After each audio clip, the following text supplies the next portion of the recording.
nós de volta aqui para você. Agora vamos falar sobre ser pai hoje em dia. Por falar nisso, eu quero só começar com uma notícia boa. Esse bloco a gente mostrou no comecinho do programa a história do seu Nelson com os 14 filhos. E aí uma telespectadora chorou vendo a matéria, até se sensibilizou e vai doar uma televisão então para o seu Nelson poder assistir a gente todo dia. Tá garantido aí, seu Nelson, viu? Obrigada pela telespectadora que não quis se identificar, mas o bem tá feito, né? Então, estamos aqui recebendo hoje a dona Ieda Dreger, que é a nossa psicóloga, já participa há bastante tempo com a gente aqui no Vermais. Seja bem-vinda mais uma vez. Obrigada. Obrigada. E também temos aqui, então, o Anderson Bender, que é pai do Cauã, esse mocinho que está aqui com a gente. O Felipe Rosa, que é coordenador comercial, pai da Luísa, que está aqui com a gente. A Luísa e o Miguel, que não veio, né? Pequenininho não veio. E o Paulo Vesário, que é contador e é pai da Martina, a loirinha que está aqui. Não vai dar nem um tchauzinho, Martina? Tá bom. Toda tímida, querida. Gente, então, vamos lá. Como é que é a história de vocês? Foram pais planejados ou como é que aconteceu? Fique à vontade. A Martina não foi planejada. Foi um presente bem gostoso que nós tivemos. E, tentamos participar diariamente com ela, sem dúvida nenhuma, em todos os processos da criação. Paulo, eu sei que você é muito cuidadoso com a Martina, que se preocupa com a roupinha, você que faz as compras para ela, como é que é um pouco da tua relação com ela? Isso. Basicamente sou eu que faço as compras de roupa, até mesmo porque a Ellen não tem disponibilidade desse tempo, para mim é mais flexível, mas estou sempre presente em todos os momentos. Hoje a tua situação matrimonial, vocês estão divorciados, e como é que fica a guarda da Martina nesse caso? A gente se divorciou quando ela tinha 2 anos e meio. Eu almoço com a Martina, arrumo para o colégio, levo para o colégio todos os dias, busco todos os dias também. Ela dorme comigo toda quarta-feira e ou é na sexta ou é no sábado. Então, 2 vezes por semana ela dorme comigo, mas eu a vejo todos os dias. Praticamente ela não dá tempo de sentir falta, né? Você está muito presente. No domingo. Que no domingo, no sábado, quando ela passa com a Ellen, no domingo normalmente eu não a vejo. Então, uma vez a cada 15 dias dá tempo de sentir saudade. A gente viu as imagens de vocês ali no dia a dia. Por favor, empresta o microfone para o Felipe, para a gente saber da história de vocês também, Felipe. Como é que foi? Como é que veio a Luísa? Como é que veio o Miguelzinho também? Como é que foi? Boa tarde. Boa tarde. Os dois a gente teve planejamento. Então, a gente já estava casado há algum tempo. E a gente decidiu, então, ter a Luísa e após um intervalo de tempo, aí, praticamente de 3 anos, aí veio o Miguel. A gente teve a sorte de ter um casal. E como é que é a tua participação na criação, no dia a dia deles, né? Você consegue estar presente? Muito, muito. Acho que é uma das escolhas ainda, a mamãe que me perdoa que está vendo em casa, mas preferem brincar muitas vezes com o pai do que com a própria mãe. Eu acho que no momento atual que a gente vive, o papel do pai se torna cada vez mais presente. E tá brincando, participando da educação, da criação deles, para mim é muito importante. Agora vamos aí as fotinhos dos filhos do Felipe. Vamos conversar com o Anderson, então, saber a sua história com o Cauã. Como é que foi que ele veio? Na verdade, não foi inesperado, né? Eu estava no quartel, a minha esposa fazendo faculdade e acabou acontecendo. Ele veio, mas é um amor de criança, é bem carinhoso. De vez em quando eu levo ele para a escola. Eu não preciso ir buscar porque a gente mora do lado da escola, né? Que legal. Mas à tarde a gente vai na pracinha, joga bola, a gente sai, vai caçar o tal do Pokémon, né? Sim. Agora, esses dias eu fui e cacei Pokémon com ele, hoje nós vamos ir de novo. E a gente joga bola direto, a gente brinca em casa, tudo bem bacana. A tua parte no dia a dia do Cauã é mais a brincadeira. Isso. Mais nesse sentido. Isso. Legal. Bem bacana. Ieda, por favor, empresta o microfone para ela. Ieda, nos conte, qual é a importância de ter a presença do pai? A gente viu situações diferentes, aqueles que brincam mais, aqueles que, né? Temos vários exemplos aqui. Qual é a importância de ter esse homem presente na nossa vida? Então, o pai, quando a criança é ainda menor, ele é uma presença muito importante, porque ele vai ajudar que a mãe que a criança perceba que a mãe não é a única na esfera da criança. Né? Então, ele vai cortando um pouquinho daquele cordão umbilical que a gente chama, né? Vai fazendo com que a criança consiga ir compreendendo que tem outras pessoas na vida dela. A mãe é mais aquela que acalenta, que protege, que cuida. O pai é aquele que vem também, com a regra, com a... Não tem problema, fica à vontade, Cauã. Tem docinho aqui, tem brincadeira para vocês ficarem à vontade mesmo, tá? Não tem problema. Então, o pai é aquele que vem com a regra, que vem com a postura mais rígida, às vezes, né? Que vem, às vezes a mãe diz assim, cuidado que eu vou chamar o pai, né? Quando não consegue colocar, não consegue ter uma postura mais rígida, então chama o pai. Então, o pai é aquele que vem ensinar mais o racional, mais o competitivo, mais o racional mesmo da coisa, trazendo mais a competição, trazendo mais a razão, trazendo mais a questão de como lidar com as coisas do dia a dia, não tanto no emocional. A parte não tão boa, então, fica com os homens. Na criação, mas hoje em dia necessária, sim, mas hoje em dia a gente vê que muitas mulheres têm lares de mães sozinhas, então as mães acabam fazendo esse papel também, né? A mãe acaba fazendo papel de mãe e pai. Nós íamos chegar nesse ponto, Ieda. Como é que é? Vocês realmente puxam um pouquinho mais, são os que chamam a atenção? Como é que acontece na casa de vocês? Quem quer falar? Pode ir, Paulo. Normalmente sim, até mesmo porque como ela tem 2 casas, que a gente fala, então tanto eu quanto a Ellen, é bem dividido esse tratamento em doutrinar ela com determinadas coisas. Então Anderson, é bem dividido. Consegue ser mais pulso firme lá? Sim, ele tem horas que a mãe dele começa a falar, Cauã vai fazer o tema, pega a mochila para fazer o tema. E ele tá brincando, ele é hiperativo, né? Então ele gosta de brincar bastante. E tem horas que tem que dar aquele grito, Cauã, vai lá e pega a mochila que a tua mãe pediu. Ele vai lá, pega a mochila, daí ele vem, faz os temas e depois ele vai brincar. Agora ele ganhou uma cachorrinha, então de vez em quando ela fez as necessidades dela, Cauã vai lá e limpa. Aí ele fica brigando, daí ele vai lá, daí a gente briga com ele, fala pra ele, vai lá e limpa. Ele vai lá e limpa, tranquilo. Mas se não tiver pulso firme, eles vão aprontar alguma coisa, assim. É bem assim. Ieda, tem uma ideia psicológica, assim, de que a criança, ela é mais apegada com a mãe até uma certa idade, depois vira um pouquinho pro pai. Como é que é? Isso acontece mesmo? A criança, quando ela nasce, ela se apega mais à mãe. Acho que até pelo vínculo. O vínculo físico até, né? Pelo vínculo físico. Então, quando a criança nasce, ela não tem um vínculo tão físico com o pai e nem tão afetivo. E aí, algumas mães também incorrem no erro de não deixar o pai se aproximar. Né? Porque ele não sabe fazer tão bem, ele não sabe fazer tão bem quanto eu faço, ou ele demora muito para fazer, então eu vou fazendo, eu não trago o pai junto para fazer as coisas. E aí o pai vai se distanciando, então fica a mulher com o filho. Né? Isso é uma coisa bem importante de se falar, porque a mãe tem que trazer o pai para junto desses dois, assim.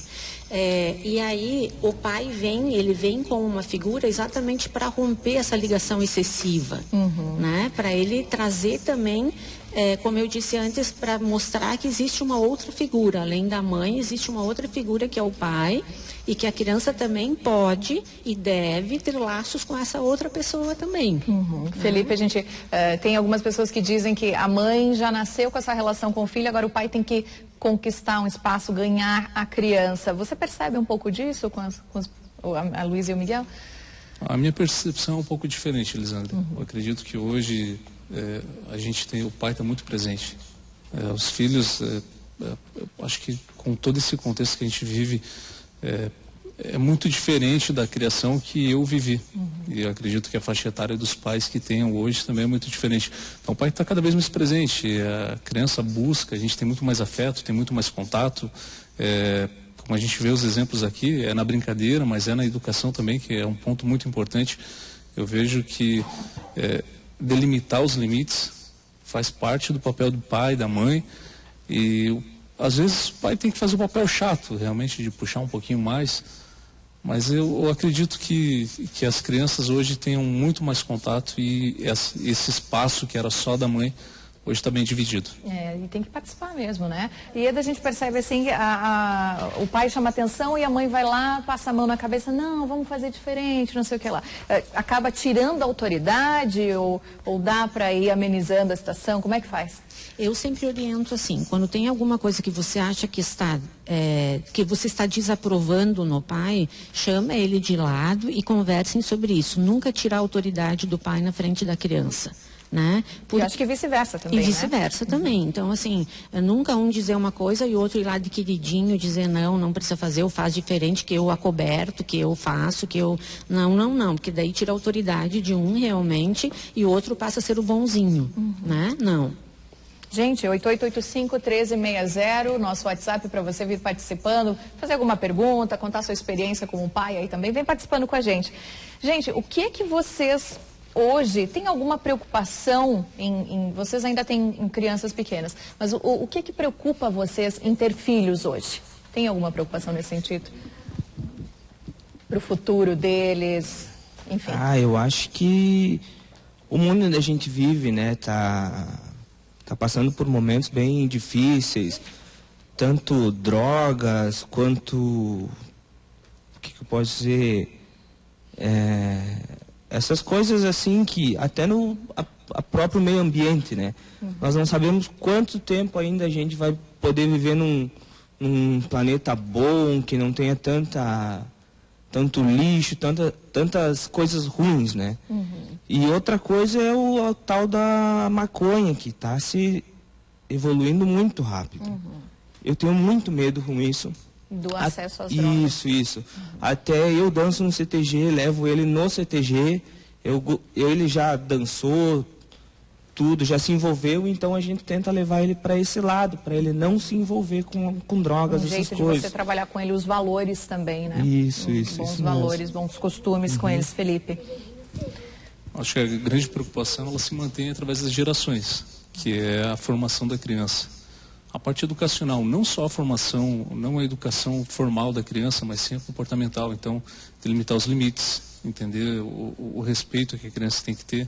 E acredito que para a nossa geração de pai, nessa geração, aliás, o desafio se torna ainda maior, pela velocidade das mudanças que ocorrem. Então, a gente vê os valores, principalmente, se tornar quase que voláteis. O que era ontem, hoje não é mais, e a mudança é muito rápida. Então, além da preocupação que a gente tem no aspecto da segurança, saúde, a educação, acho que é um dos principais, a formação da criança, eu acho que é um dos principais fatores que preocupa. Uma vez eu ouvi o cantor Ted Correia, que é vocalista da banda Nenhum de Nós, ele falando que a preocupação era em ter filhos, justamente no mundo, na situação que a gente vive hoje, muito frenética, né, enfim. Mas aí ele dizia, então o jeito é a gente colocar filhos bons no mundo. Como é que a gente faz para garantir que as nossas crianças de hoje sejam bons adultos, Ieta? Eu acho que a primeira coisa é ter um lar sadio, um lar saudável, né? E isso quer dizer exatamente o que eles estão falando aqui. Pais participativos também é importante que se tenha. É importante que a gente tenha o saudável, que é cada um feliz com o lugar que está, cada um participativo com o local que está, cada um podendo estar bem por estar ali, né? Não fazendo disso uma... nossa, é terrível estar aqui, mas eu estou aqui, né? Não, fazendo disso uma alegria. Então, compondo com a mãe ou com o companheiro, com a companheira, um duelo, uma dualidade, onde se tem alegria por estar ali mesmo. Paulo, alguma preocupação em relação à Martina? Como é que vocês estão criando a Martina para o futuro? Então, tentando passar os nossos princípios, entende? Que ela consiga levar à frente o que a gente acredita, sabe? Respeitando o próximo. No geral, a preocupação é o que eles já colocaram, né? Seja social, com saúde, segurança e tudo mais. Mas a principal preocupação é que ela tenha princípios e que ela consiga segui-los. Essa é a principal preocupação. Muito legal. E agora, Ieda, a gente falando assim, ok, as crianças a gente ainda consegue formar e participar mais. Eu particularmente tento conversar muito com a minha filha, também está na idade da Martina. Procuro sempre conversar muito para que ela me traga as situações e a gente cresça com uma amizade, para que em algum sinal na adolescência, alguma coisa eu consiga perceber e ela se sinta à vontade para me trazer. Em relação à droga, violência sexual, são coisas que me preocupam muito enquanto mãe. A gente tem como fazer isso com as crianças desde pequeno, tentar criar essa relação? Tem. Eu acho que o diálogo é muito importante. Mostrar para a criança que o diálogo é muito importante, que a criança pode contar para você todas as coisas, que a criança pode mostrar para você o que está acontecendo, que você é amiga, que você está ali para ajudar. Não aquela coisa que a gente fala na adolescência, ela é minha melhor amiga. A gente está falando de criança agora, né? Sim. Então a criança, sendo que ela pode contar contigo, que você está colaborativa, que você está ali com ela, que ela consegue encontrar em você uma parceria diante de qualquer dificuldade que ela tiver. Que ela pode contar contigo.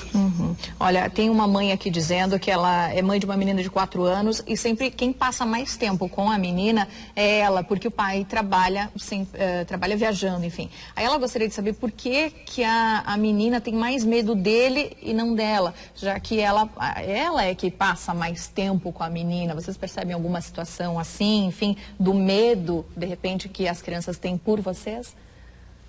Não acontece? Eu nunca senti que a Martina tenha medo quando eu converso com ela. Por mais que a postura seja um pouco firme, além do que a Ellen repassa, eu vejo que é mais respeito, aí não medo, sabe? Eu não preciso repetir várias vezes aquilo que é o correto. Certo. No momento que eu falo, ela entende e eu vejo mais como respeito e não como medo. Certo. E Eda, o que a gente pode dizer para essa mãe? Então, eu acho que a primeira coisa é talvez a ausência do pai nesse momento traz um pouquinho de ansiedade para essa criança. Então, quando o pai vem, ele acaba sendo a autoridade, não o pai, não aquele que efetivamente está ali dando afeto, carinho. Ele acaba sendo um pai, eu não sei como ele é em casa, mas ele pode ser um pai mais punitivo. Então ela acaba tendo medo dele, né? Um pai mais que está em casa e que tem que botar as rédeas, ou que tem que apontar o que está errado, ou que tem que ajudar a mãe naquele momento ali para botar firme algumas coisas que precisam ser colocadas. E aí a criança começa a perceber ele com medo, né? Pode ser essa a questão. Como eu acho que a ausência, quando o pai está um pouco ausente, assim, a criança também acaba ficando com medo dele, porque acaba não sabendo muito bem como que ele reagiria diante das situações. Tem uma outra mãe, a Franciele, aqui dizendo que nos assiste todo dia. Obrigada, Franciele. Apoia a convivência dos pais com os filhos, pois ela não teve esse convívio com o pai dela. E ela faz de tudo para que o filho fique o máximo perto do pai. Como você falou, ela diz, como a psicóloga falou, eu deixei e deixo meu marido muito presente na vida do nosso pequeno Fábio Guilherme, que hoje está com 4 aninhos. Conversamos sempre com o meu filho e nunca tiro a palavra do meu marido, nem que eu tenha que ir para o quarto chorar, quando meu marido briga com ele. Mas depois a gente conversa e tudo se acerta. Acho que é um pouco daquilo que você falava, né? Aqui, a Andréia, do bairro Presidente Médici, tem 2 filhos, a Raíssa e o Lorenzo. Ela está com 7 e o menino com 4. Estava separada e era muito difícil educar, e agora, depois de 3 anos, eu voltei com o pai do Lorenzo, mas ele não quer bater por causa do tempo longe, né? Uma relação, talvez ele não queira se impor pelo tempo que eles passaram longe, né? Não se sente seguro para isso. Tem um jeitinho de se aproximar da criança e conseguir ganhar isso? Tem, ir se aproximando primeiro, talvez, para depois impor alguma coisa, né? Ir se aproximando devagar, ir conquistando, primeiro mostrando que tu pode ser uma pessoa bacana, que tu pode ajudar, que tu pode cooperar, e depois começar a botar limites. Muito bem. A Thalita, desde pequena convivi sem o meu pai, pois os meus pais se separaram, mas o pai é muito importante para o crescimento e desenvolvimento dos filhos. Mas muitas mães fazem o papel de mãe e de pai, a gente já falou, né? Como a minha mãe, no caso, a mãe dela fez esse papel. E hoje ela está com 23 anos, percebe que não muda muito, talvez porque a mãe supriu bem as necessidades do pai. Minha mãe é, para mim, a rainha, né, e também meu pai. Então, estão falando na necessidade do pai para o filho. Quero desejar um feliz Dia dos Pais a todos os pais. Aqui a Thalita, então, mandando esse recado. Gente, então, acho que é isso, né? Ser pai é uma maravilha, mas tem que saber ser pai também, pra gente encerrar, né, Ieda? Tem que saber ser pai. Eu acho que é na convivência do dia a dia que a gente vai conseguir fazendo isso, né? E eu acho que eles estão conquistando o espaço deles agora, Aqui né? a gente tem bons exemplos, né? Exato. Gente, muito obrigada pela participação de vocês, viu? Desculpa tomar um pouquinho do tempo do dia a dia de vocês, que eu sei que é bem corrido. Ieda, muito obrigada mais uma vez pela participação. E que bom que trouxeram a galerinha para alegar nosso programa aqui mais uma vez. Obrigada, viu, gente? Obrigada, meninas. Feliz Dia dos Pais para vocês, então, tá? Não, no domingo ainda, Cauã. E que vocês tenham excelentes filhos, então uma boa relação com eles aqui. É o que mais eu acho que um pai e uma mãe pode querer, né? A felicidade dos nossos pequenos. Gente, obrigada mais uma vez, então. Para você de casa, obrigada pela companhia. A gente se vê amanhã, então, aqui no Ver Mais. Até mais.